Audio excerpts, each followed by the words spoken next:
In this video, we will be going over energy conservation techniques, and energy conservation is using strategies to conserve the energy needed to complete all activities throughout your day and to stay safe. The 6 strategies for energy conservation we will be looking at are sitting, pace and rest, prepare, prioritize, ask, and more tips. The first topic is sitting. So standing actually requires a lot of energy. So one way to conserve our energy is to sit when you can. So with whatever activity you're doing, you want to grab a chair before you do that. So for example, if you're washing the dishes, you can bring a chair up to the sink. That way you can still wash and dry all of your dishes, but you just do it while sitting. The same goes for brushing your teeth, or even when you're showering. And especially when you're showering and you have all that hot water on you, it's kind of helping you to relax, which might make you feel more fatigued or more tired. So having a shower chair in the shower is another great option to conserve your energy. One activity that is extremely hazardous and could cause a fall is if you're trying to get dressed while you're standing up. When you're trying to put one foot into a pant leg and you're standing on the other foot, you could lose your balance and it could cause a fall. So another way to conserve energy and stay safe is to grab a chair and then do your dressing, or you can do it on the edge of the bed as well. So it's going to be safer while you're sitting, and even when you're putting your legs through the pants while you're sitting, you can then stand and pull them up all the way. And that way you'll have better balance because you'll be on both of your legs. The next topic is pace and rest. So when you're doing activities, you want to make sure that you're pacing it out or you're not rushing. And that means allowing yourself time to finish whatever task you're doing or any activity.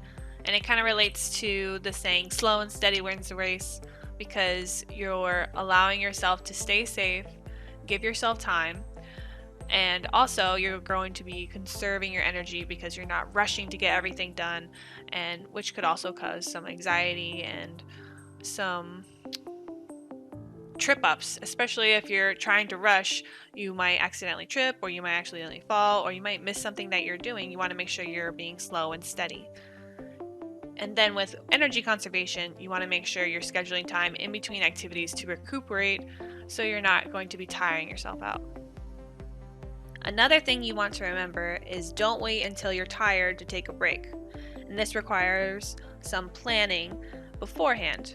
So you want to plan ahead, plan to take a break after a certain period of time. So maybe 30 minutes into a task, you take a 10-minute break. Or you can also plan to take a break after you're finishing one part of the task. And then it'll be able to give you some rest breaks in between your activity, and that way you won't get tired too quickly. Prepare. So when you're preparing for an activity, that means you're going to be gathering all of the necessary items you need before you begin your activity. So for cooking, it could be gathering the milk, the flour to make some bread, or even having the tools such as like pots, pans, bowls, spoons, any utensils that you need. You need to bring that to the table before you begin prepping the meal. And then using another energy conservation technique, you can also bring a chair. And so you have the chair, you have all your ingredients there on the table. And when you have all the ingredients on the table, you want to make sure you have them where you can reach them while you're sitting. And then if you need to get up, you want to make sure you still have the cane, walker, or reacher with you so that you're able to use that as soon as you need to get up, or if you have an object that's out of reach.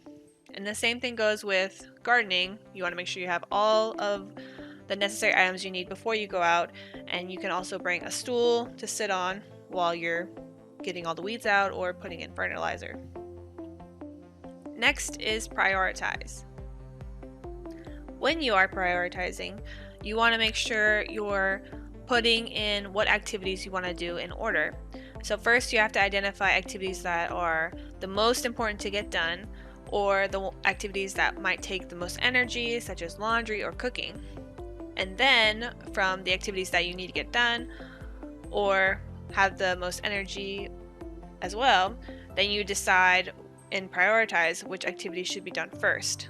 So you can either do the hardest ones or the ones that require the most energy first and save the lighter ones for later, or you can alternate light and heavy activities throughout the day. Ask. You also want to make sure that you're asking for help when you need it. So if you know a task or activity is going to be more difficult or unsafe for you to do, you want to ask someone else to help or delegate any task that you need to be done. But who can you ask? You can ask a family member, a friend, or a neighbor. So an activity example could be mopping the floor, and having water or anything slippery could easily be a fall risk. So you might ask your granddaughter to come and help mop the floor for you. And lastly, more tips. And just a few more tips is that one, you want to make sure you're getting some sleep. So sleep is going to be very important to make sure you're alert and you're awake, aware of all your surroundings. And that's one way that you're able to get energy, is if you get the proper amount of sleep.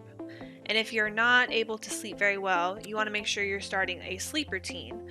So that means being able to have a set activities or a set number of tasks, such as taking a shower, putting on your pajamas, reading a book, turning off the lights, and doing these activities in succession or one after the other will let your body know and let your body learn when it's time to go to bed. So it's going to be quicker and easier for you to go to sleep.